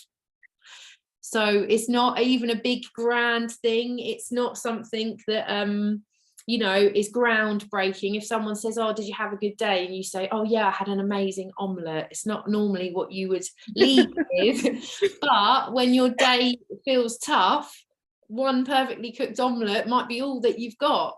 So it's just learning to kind of shrink it right back, just acknowledge the tiny joys, the crumbs of joy that I call them. Know that you can sit with your sadness and it's perfectly okay. And it's really important, in fact, not to distract yourself or reframe it all. Just sit with it and be gentle with yourself in it, and try and end with a little mini reflection, just even if you feel like you're going through the motions to start with. How you feel and your gratitude and your joy will reconnect at some point. Oh, I love that. And I love the whole concept of the crumbs of joy, and how, you know, you've spoken about your story, and when you were sat there, I think you were sat there in your bedroom looking out the window, and just all of a sudden the small crumbs of joy all add up, and your day and your life starts feeling a little bit more full and positive. And yeah, it's really nice. Yeah, you just have to have that little bit of strength to see them, but know that for a while your joys will feel crumb-like, and it will be something that you might overlook, like the sun on your face, or the bird singing, or that first cup of tea or coffee in your favorite cup, how that makes you feel, or if you wash your bed sheets and get in and you're all clean, you know, those little tiny moments that sometimes we do overlook in our busy lives start to take on a new meaning. And I think that's the crumbs start to sort of add up. I think like your crumbs of joy stuff is what's in the warriorship, and like we talk about it all the time. There's not often a meeting that goes by, or we talk about it in podcast recordings, because both Laura and I have used it. I think it's the emotional tool that I've used most often, in particularly sort of for me at the moment, like other areas of life are really challenging, and to be able to go, right, okay, no, I don't want to dance on the table just now, but you know what, I'm going to make myself a hot chocolate, and I'm going to buy some squirty cream from Tesco's, because I haven't had it since I was a kid, and I'm going to fucking squirt it in my mouth just because I can. But you know, that sort of stuff, like, and I have found almost like I've got this hot water bottle here in a fluffy cover, and I watched, I don't know if you know the film Encanto, Disney's Encanto. I watched that film by myself because It's a fucking brilliant film. And all this like little, I have this little My Little Pony model, and it's up in like, I've lived in a really old house. There's loads of like nooks and crannies and stuff, and it's tucked in one. And every time I walk past it, I see it's this little glittery children's toy essentially. But it's stuff like that I just find lovely, and it's not big, and you know, on a dark day it might bring a little smile, and it's about building up those things to make your whole fucking biscuit, and then eating a biscuit, because everyone likes biscuits, Charlotte. No. Yeah, I love that. I'm glad that you've taken so much from it, because I do appreciate, like, joy seems like if you would want to smash someone in the face if they ask you to be more joyful on the wrong day. I do appreciate that. Joy seems too joyful sometimes, and gratitude just seems like a massive stretch, but it's the tiny steps that you make towards it that are really important, because that's how you start to make a habit, and habits are formed by all of that lovely stuff, neural pathways in your brain that are actually supporting your well-being, and yeah, it's that work that you're starting with these small joys, so it is worthwhile. It's almost like, if I were to turn this into analogy, which you know I love, it's like leaving little crumbs. I don't think things turned out well for Hansel and Gretel. I can't really remember. But if you imagine you're leaving these little crumbs to lead you back to living a joyous life, and you, by following the crumbs and picking up all these crumbs, you know you're getting closer to something that is you know, something representing happiness or joy or whatever. So I think, yeah, I think it is such a powerful tool. So thank you so much for introducing us to it and making it such a really, really big and essential part of what we're trying to do here. Thank you. Has everyone got their brownies out of the oven? They should be out now. Are we calling in the tin? They're not brownies, they're blondies. Blondies. Blondies, brownies, call them what you like. They should be out now, and they'll be a little bit firm on top and a little bit brown on top, and then you'll know that they're done. And then they need to just cool in the tin for a Wonderful. Okay. All right. Well, Alison, there are so many questions on here for you, but we haven't got time to run through them all. If Do you anyone want to send them to me, and I'm happy to respond to each one individually if necessary. You're such a legend, Alison. She's such a legend, this woman. This mermaid-haired woman. I was going to say, if you've not listened to the podcast episode, we covered quite a lot in there. And then those of you who are in the warriorship, there's so much great content in there from Alison. And Alison's coming on a live in the warriorship. I can't remember when it is, but you're coming to do a live Q&A session, aren't you, at some point? Do them anytime, yeah, absolutely. Can I just say, that session, Charlotte, you're amazing, number one. I mean, absolutely amazing. I was just going to share something that I do now every year. Is, you know, in January, you know, after Christmas is done, right? And you get all the things in the sales. I always buy myself a cheap advent calendar from the year just gone, sort of slashed price. This year, I got a really fancy one, which was from Cult Beauty or something, and it was reduced to about 30 quid. And then every time I have a day when I feel I need a little lift, I open a window and get a little gift. God, I love that idea. I really, you can get fucking advent, you can get the most insane advent calendars now. Yeah, exactly. Yeah, because where do they all go? That's the question. Where do those advent calendars go? They must just go back and be unwrapped and put in again next year. Yeah. Rebecca says that's a lovely idea, but I have no impulse control and would open it all in one day. I hear you. Claire's asking what the warriorship is. The warriorship is our online membership where lots and lots of these ladies are already members, and it's basically access to all of the course content that we've ever done. So all the courses, as well as live drop-ins and live therapeutic creative workshops. But we will send you a link to join following this call. We will. We've got a special discount for all of the people that attended today. Yeah. When is Alison's next Q&A session? Jenny, we will sort it out and put it on. We'll let you know. But we must welcome in Nicola. Is she there? Remember to turn I'm yourself I'm gonna leave you all now, just as Nicola's arriving, because I need to go. But it's been an absolute joy to be here with you. Thank you so much. I hope you've taken something from it. I certainly have. Yeah, lots of love to everyone. Lots of love to you. Thank you. Bye. I hope tomorrow goes well, Charlotte. Yeah, and for you all. Be thinking of you. Chat to you soon. Bye. So, Nicola, we're running a little bit behind schedule, as you Are we? may have guessed. What a surprise. No. I know. No, we're doing a bit of chatting. No. Can't believe that. Nice. Okay. Shall I just crack on with my bit then? Yeah, you crack on, my love. Nice. You need to share screen or anything. I do not. No. Bless. I'm not doing anything that fancy. Oh dear. But no, we're fine. So for those people that don't know me, I'm Nicola and I am a fertility coach. And, you know, I suppose most importantly though, I had my own difficult journey to becoming a mum. And because of that, I now specialise in supporting people after pregnancy loss, going through IVF. And, you know, this is where I've now find my purpose, you know, find my joy in this, in supporting this community. And that all comes from my background of being a health visitor and a midwife. And so, yes, this is what led me here.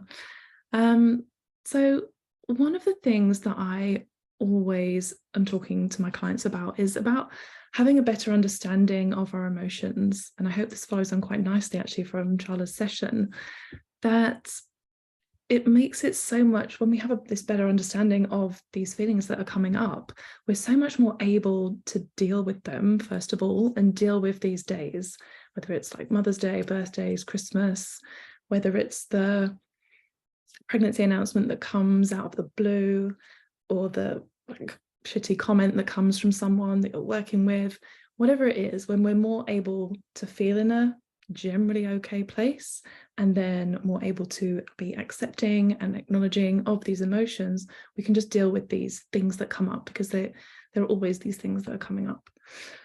So I wanted to ask you first of all, and please do let me know in the chat, what are the emotions that come up for you around Mother's Day, whether it's Mother's Day, Christmas, any of these days? What are the key ones? Because I know what I think they're going to be, but I really want to check with you.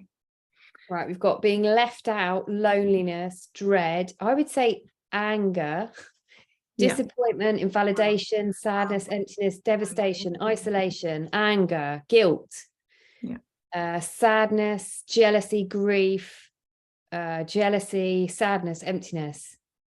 Yeah. Oh, this is all really heavy, guys. I'm so sorry that you're all feeling like this. Alone, anger, envy. Basically, we've got the 7 deadly sins covered here. I always used to feel left, someone said left out, but I always used to feel very sort of left behind as well, as if I was losing the race, you know. Yeah. Shit. I think someone's written shit in capital letters. I think that just describes it all. Yeah.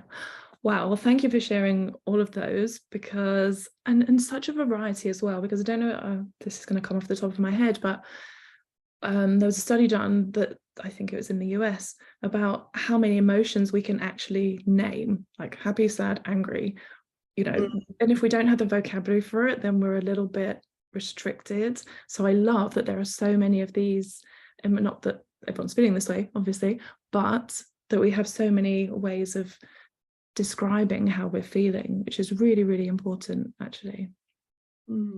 Yeah. So thank you for sharing all of those. And I will try and cover some of those too. So that's why I thought it would be useful to actually look at these emotions and how can we kind of start looking at them in a different way. And so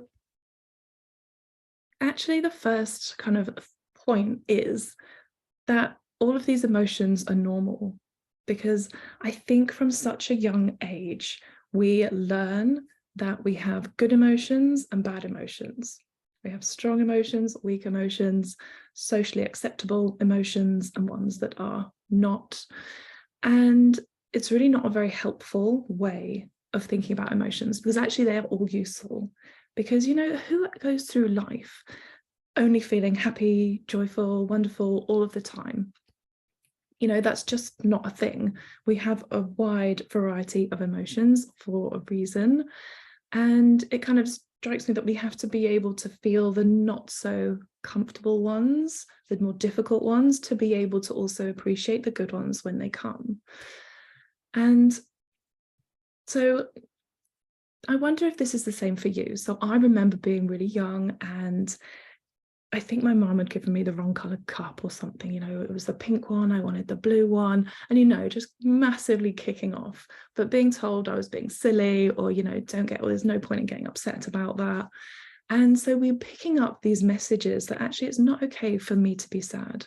It's not okay for me to feel angry, when that's not a very useful message for us to learn as we grow into adults, but we stick with that message. And this is particularly true if we have people around us that are perhaps saying, like, I don't know why you find Mother's Day hard, or, you know, you should just appreciate what you have, because that's, again, an external person invalidating our own feelings, which we're already feeling like, should I feel this way or should I not feel this way? So this is the first really important point. If you're feeling stressed, it's okay for you to feel stressed. If you're feeling sad, angry, it's okay for you to feel that feeling. And without putting all of this other crap on top of it, saying, I'm wrong for feeling this, I'm overreacting, I shouldn't feel like this, I'm a bad person for feeling like this. We want to really peel back these unhelpful layers that we're putting on top of an emotion that's already difficult enough. It's difficult enough for us to feel this overwhelming sadness and grief. It's already enough for us to be feeling this anger without us chucking this this other stuff on top of it, which just makes that difficult emotion even worse. So I hope that is making sense so far. Because I'm just going to check the comments to see.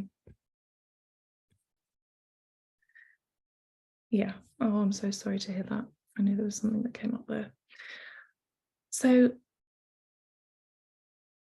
we need to look at our emotions and feel our emotions, being able to name them and acknowledge them.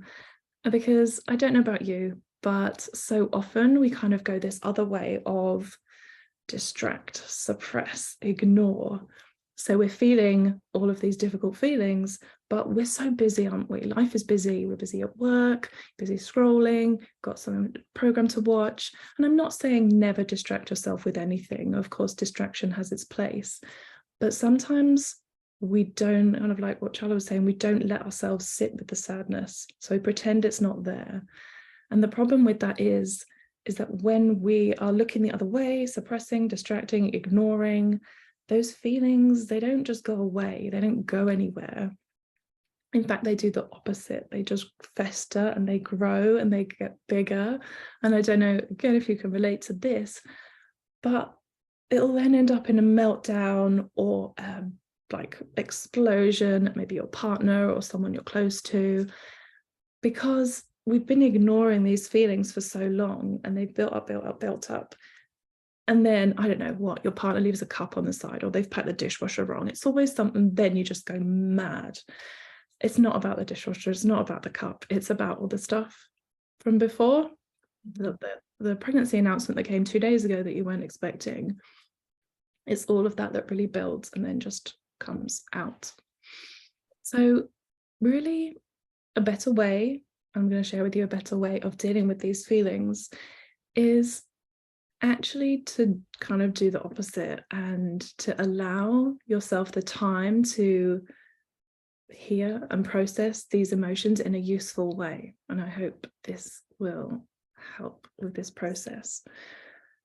Because, well, I'm just going to jump in actually with step one. Step one is, and like we've already said, like, what is the emotion? And being able to name what that emotion is, and to almost recognize and acknowledge that emotion. What is it? Name it what it is. And okay, this may seem a little bit strange, but it's kind of doing the opposite of the suppressing technique that isn't really very helpful for anyone. But it's actually to say, thank you sadness for being here. Because as I say, all these emotions are here for a reason. They want to guide you. They want to take you on a path that is best for you. So yes, just saying, whether you want to say it to yourself, write it down.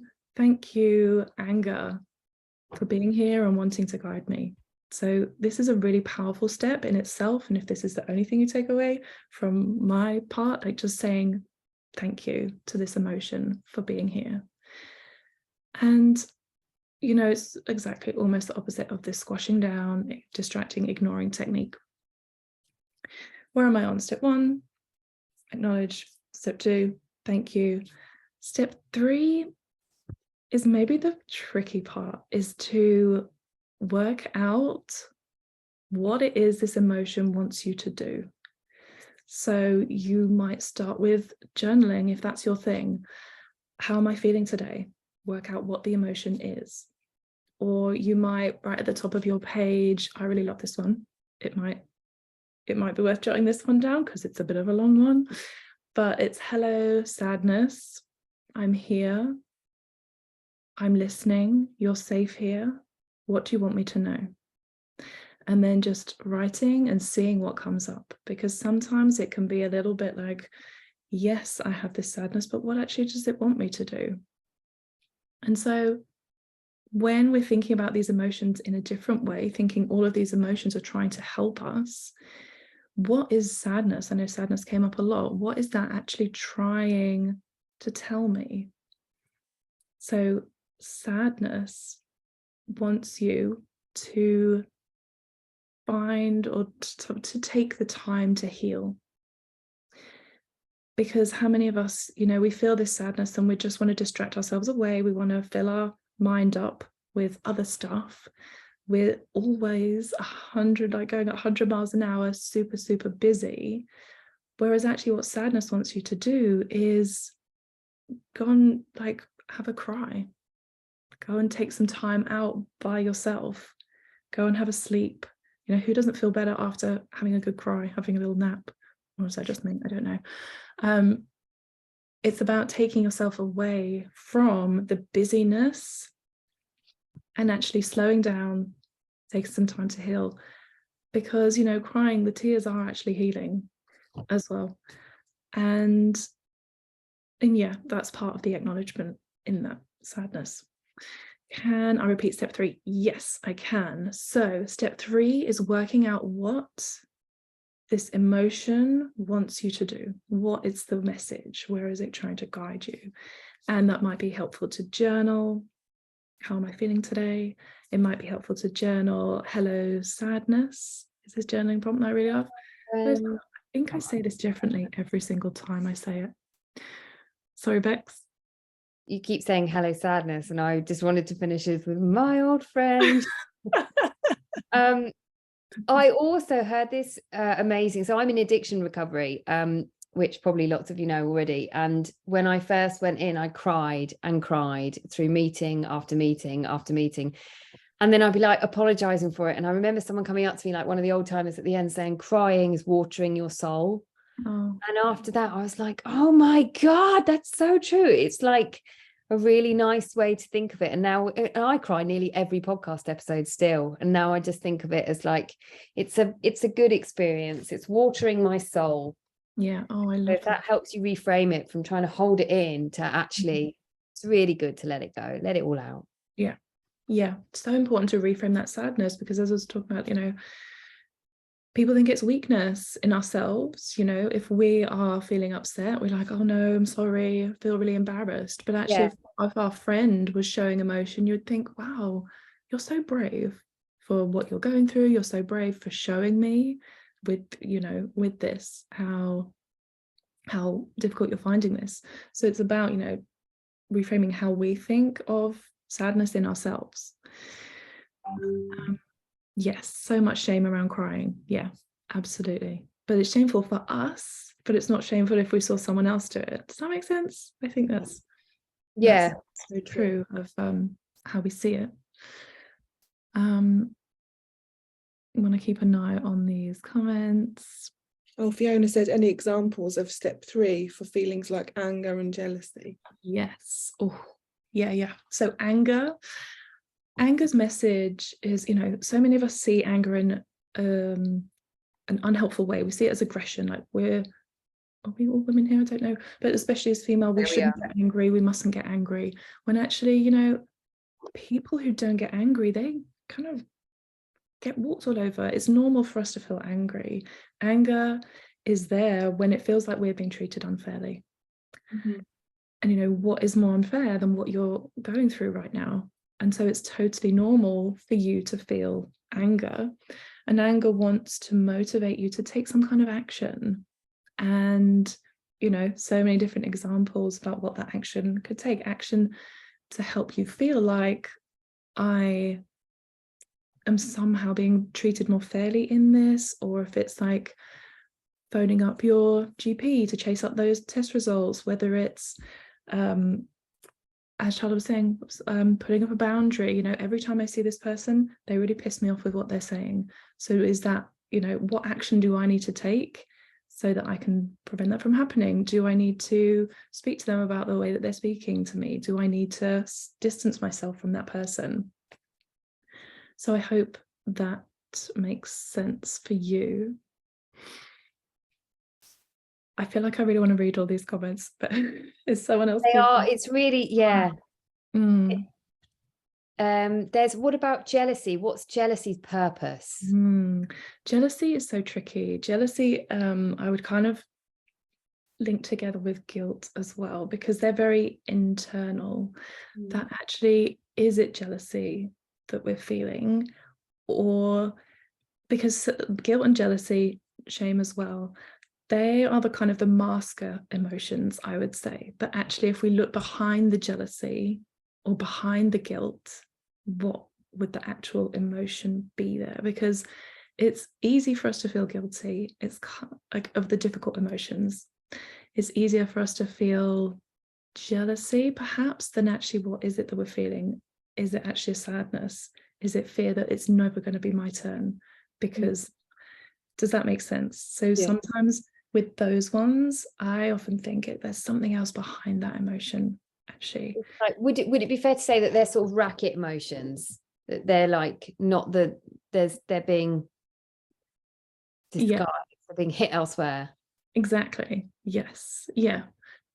Because it's so, when they're internal ones, like the self-blame ones, which I would say jealousy and guilt, shame are, it's easier to blame ourselves for something. Or, I shouldn't feel guilty, or I'm feeling like I shouldn't feel this way. That's easier for us than actually feeling the fear, feeling the anger, feeling the sadness. So yes, we internalize those ones.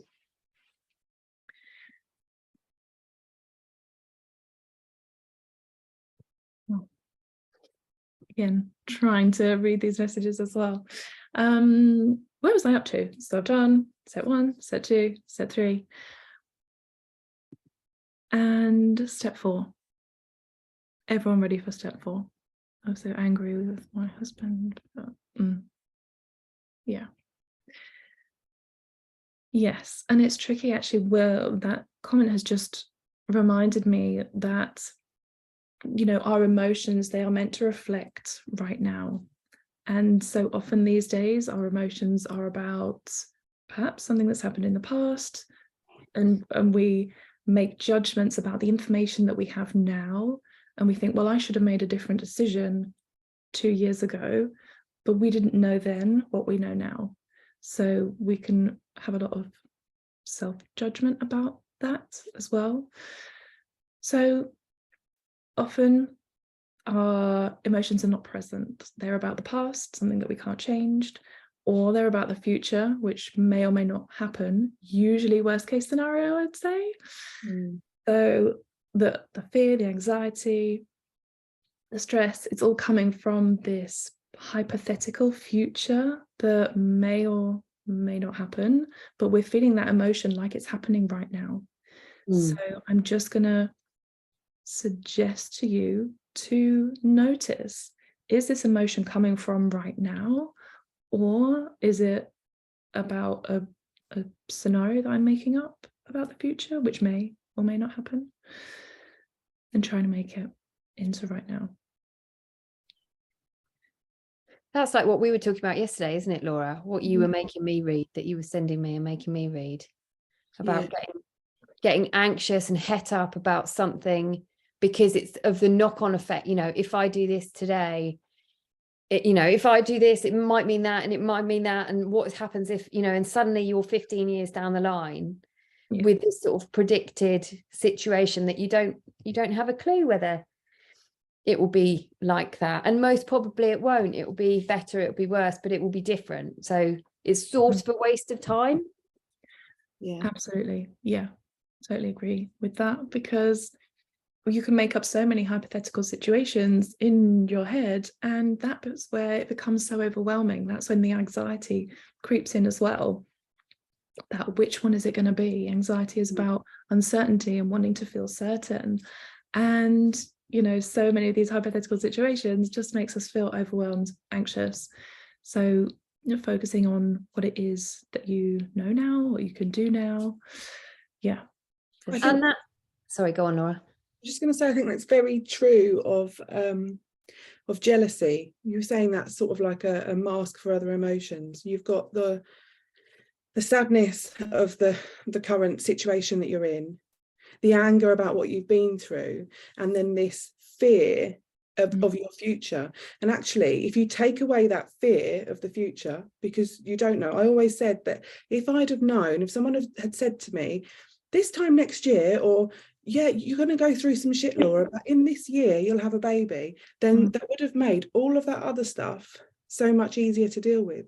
And when I felt like people were racing past me and getting to the finish line sooner, I hated it, because I thought I was never going to get there. And if I'd have known that I was, and that fear of the future really made the whole experience so much worse.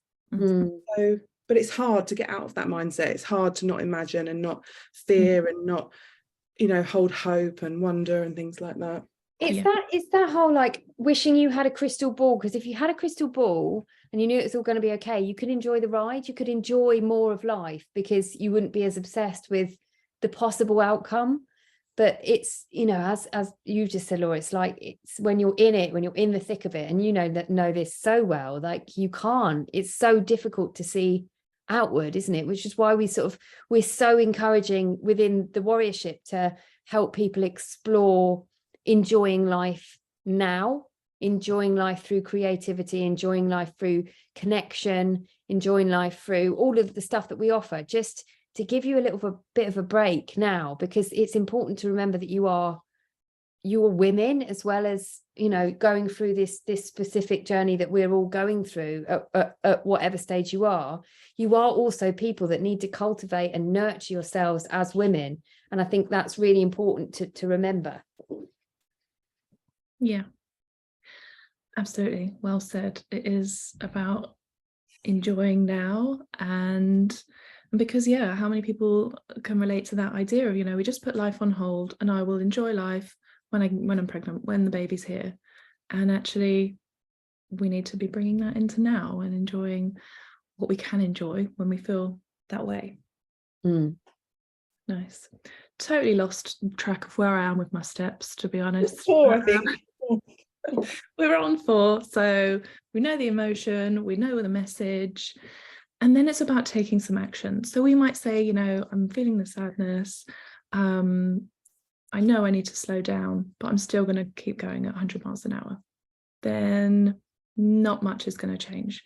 So, but if you are hearing the emotion and saying, you know what, I'm just going to take half a day to look after myself. I'm going to put my phone away. I'm just going to, do whatever it is that you feel like, probably whatever you feel like is a waste of time. If you feel like doing nothing is a waste of time, because no, we don't do nothing anymore, do we? We're always busy doing something. So it is about giving yourself that time to do nothing, because it's not doing nothing, it's healing, it's restoring your energy, It's that sort of thing. So yes, the final step is actually doing something differently and taking that action. Wonderful. Wonderful.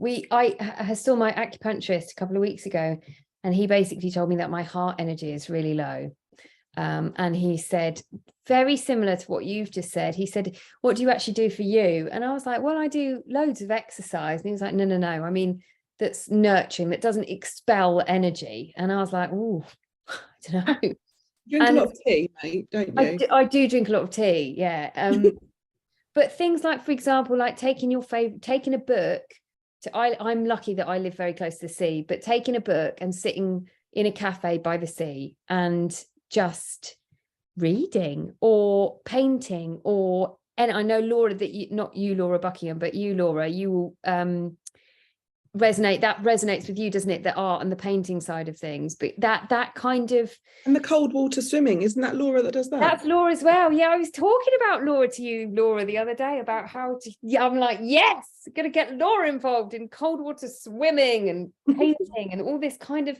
I think if we can tap into something creative, that is like food for the soul, and that is what really recharges our batteries. This is what I've been told anyway by my acupuncturist that I need to do more of. So I'm holding myself accountable now. And you've said it now. And it's recorded. This session is recorded. Yeah. Don't sort shit out. I'm going to replay you this in a couple of months' time. I'm off to the beach now anyway, guys. But yeah, I think that is so true. It's something creative, something you can get lost in, that thing, whatever that is for you, where you're doing it and then you look up and like an hour's gone by and you thought it had been 10 minutes. That's like, yes, that's your fun. That's your playtime. Lovely. Well, lots to think about. So much to think about. Yeah, I think everyone found that very, very helpful. Alison. Hello. Is it time to taste the blondie? Yeah. Now, be honest, guys. Can you raise your hands if you've already had a taste? It's only Corinne that's being honest here. What do you think, though? That's the thing. Yeah, it's lovely. Thank you. Oh, so lovely. Oh, Stacey's had a taste. I just want to know, does anyone not like them? Does anyone think they're not sweet enough, or is anyone find them too sweet? Or Suzanne says they taste awful. No. I potentially I'm going to say you're baking, Suzanne, rather than Alison's recipe. I feel like this is everyone else is saying they're good. Is there something good. Did mistakenly? Absolutely scrummy. I've tried them. Milk chocolate, managed to burn mine a little, but the middle bit is delicious. Yum. I've eaten too. It's totally my fault, not your recipe. Absolutely not Alison's recipe. I'm useless. You are absolutely not useless. But baking is it's one of those things. It's an art, isn't it? It's tricky sometimes. And also, I mean, it's not a relaxing bake, is it? Like this was like a high pressured environment, right? Yeah. So maybe you could try it again. Someone put milk chocolate in theirs and said that it was too sweet. So next time they'll stick with the dark chocolate. Okay. You know what's really nice is if you can get dark chocolate with butterscotch in it as well. Oh, okay. Just saying, just putting that out there. I love this recipe. I'm guessing due to the almonds, this would pass the protein test. Easily pass, and you've got that's why you've got the almonds, the macadamia nuts in there.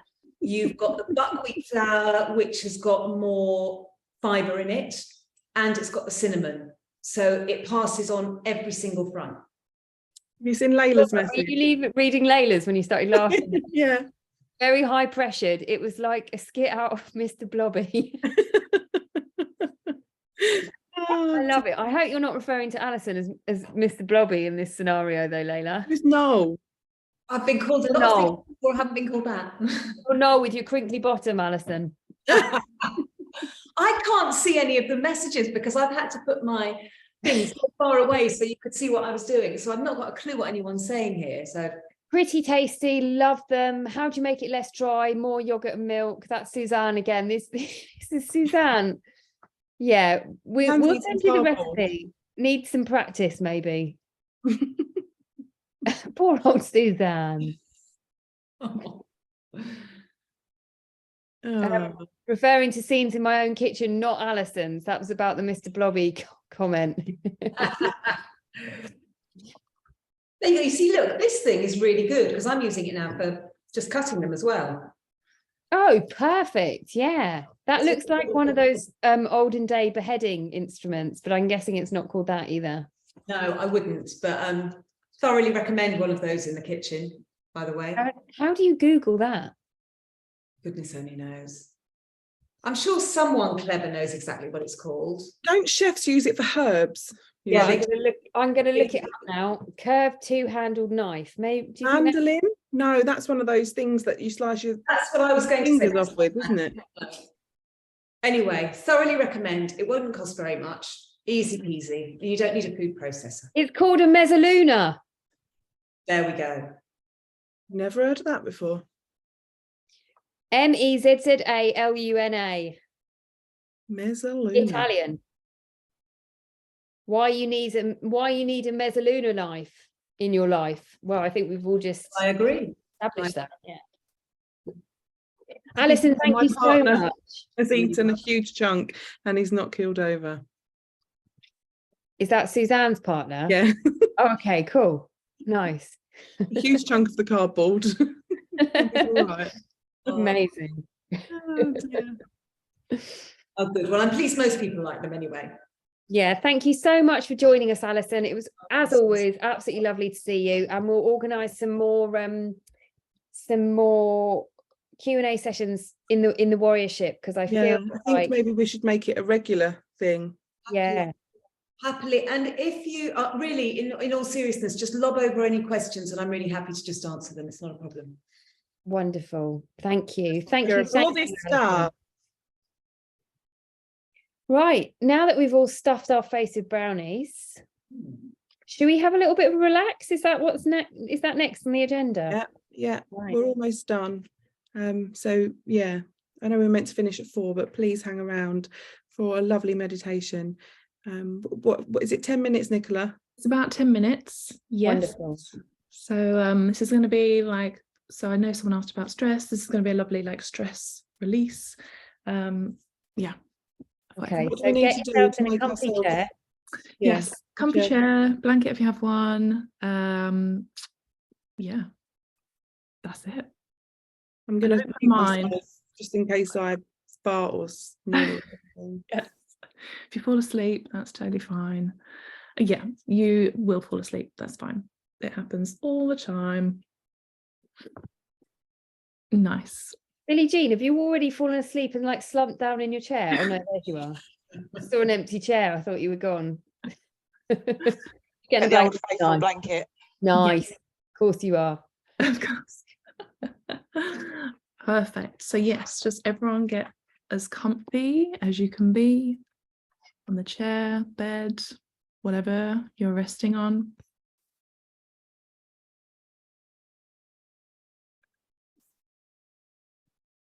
And just for a moment,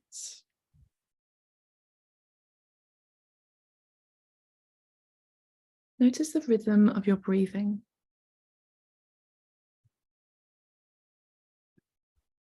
The natural rise and fall of each breath.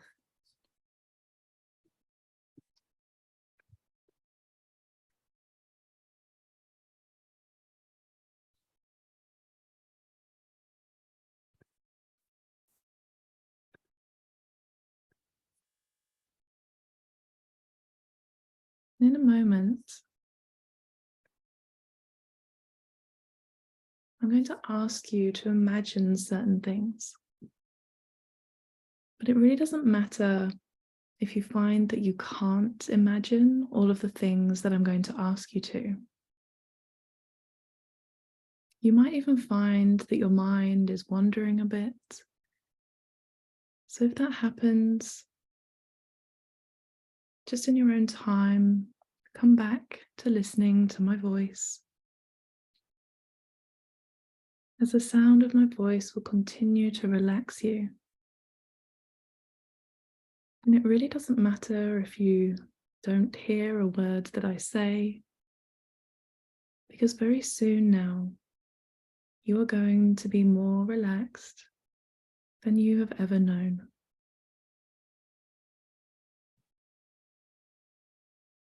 As you imagine yourself standing on the top of a green hill on a beautiful tropical island, and you feel the warmth of the sun on your head and shoulders, and you can see the long grasses around you moving slightly in the gentle breeze.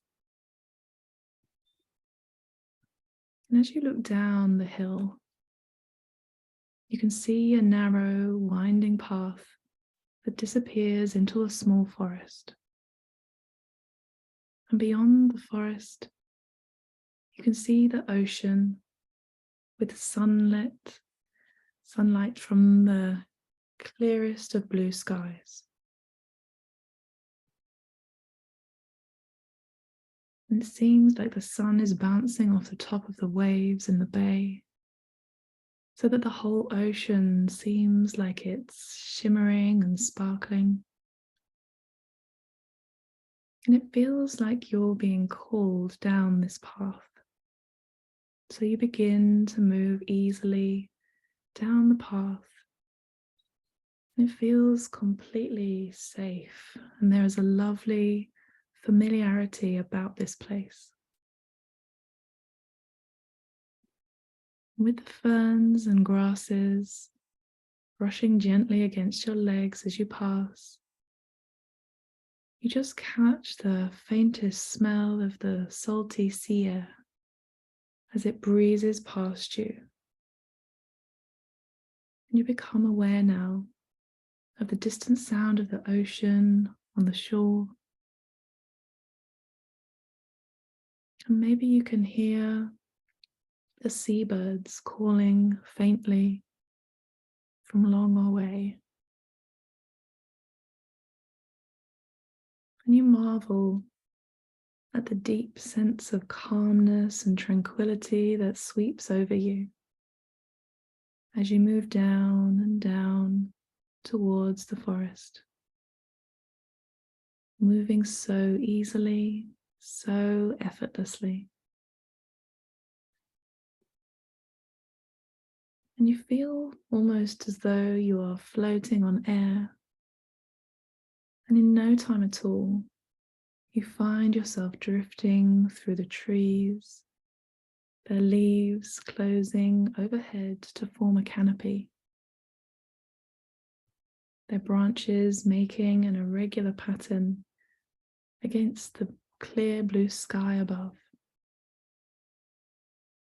It's pleasantly cool in the forest, with a gentle sound of the birds singing and the scent of the trees. And the undergrowth relaxes you even further as you move easily into this inviting depths of this forest, becoming more and more relaxed with each step that you take. And you hear a stream somewhere, its gurgling sound gradually mingling with the sound of the ocean as you follow the winding path down towards the beach that you know is in front of you, weaving through the trees and brushing aside the occasional piece of foliage, until quite suddenly you feel the warmth of the sun on your head and shoulders again. And you find yourself on a beautiful, deserted beach with a beautiful golden shoreline sweeping away in a gentle curve in front of you to a distant point where you see the trees that seem to come right down into the shoreline, so that their branches actually seem to be hanging over the ocean itself. You feel the sand warm between your toes as you stroll across the beach to the water's edge. As the sand becomes a darker colour and you enjoy the change of that cool firmness beneath your feet as you wander along the shore, leaving a lazy trail of footprints in the sand behind you. And every so often, a larger than usual wave sends the water right up to you as it foams around your feet. And as they recede, you notice now how the sand is washed away from the tiny coloured pebbles. They look like jewels in the sun. And the smell of the ocean, the sunlight on the waves, and the sound of the water hissing over the sand. And all of these things, they seem to create a sense of timelessness for some unknown reason. And you find yourself a comfortable position in a grassy hollow. Maybe you just sit and gaze out across the rolling depths on the horizon as you trickle the warm golden sand between your fingers. And there's a faint haze, which makes it difficult for you to see exactly where the sky stops and the ocean starts.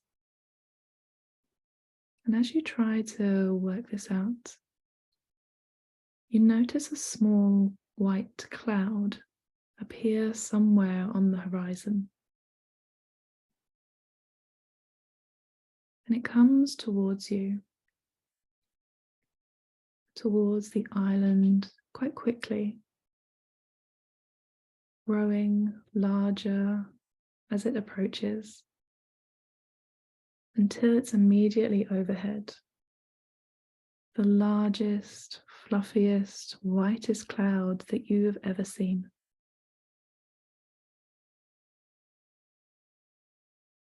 And you somehow know, just by instinct, that you can let all your worries, all of your cares, all of your fears just drift up towards this large white cloud.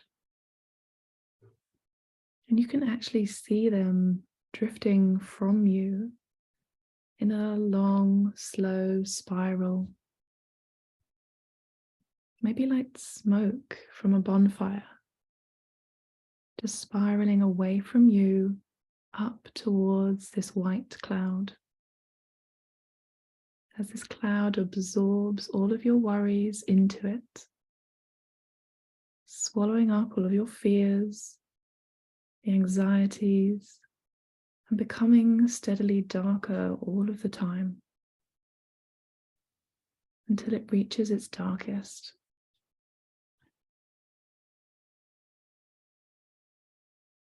And just as the last part of the spiral of your worries and cares disappears inside, the sun bursts through, dispelling every one of your worries, every one of your fears and anxieties to the edge of the universe, leaving you totally relaxed and perfectly at ease with yourself, without a single care in the world. And now all your troubles and cares have floated away from you as you settle yourself down into a comfortable position and just drift off into a deep, relaxing sleep.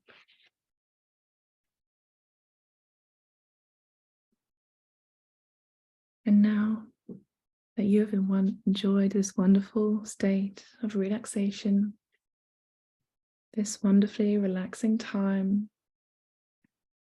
it's now time to begin to bring your awareness back into the room that you're in. back to the here and now as you allow and notice all the feelings returning to all parts of your body. As your hands begin to move, perhaps your feet begin to move as you wiggle your toes. And bringing more and more of your attention back into the room. And when you're ready, opening your eyes, feeling relaxed, feeling calm, and feeling good.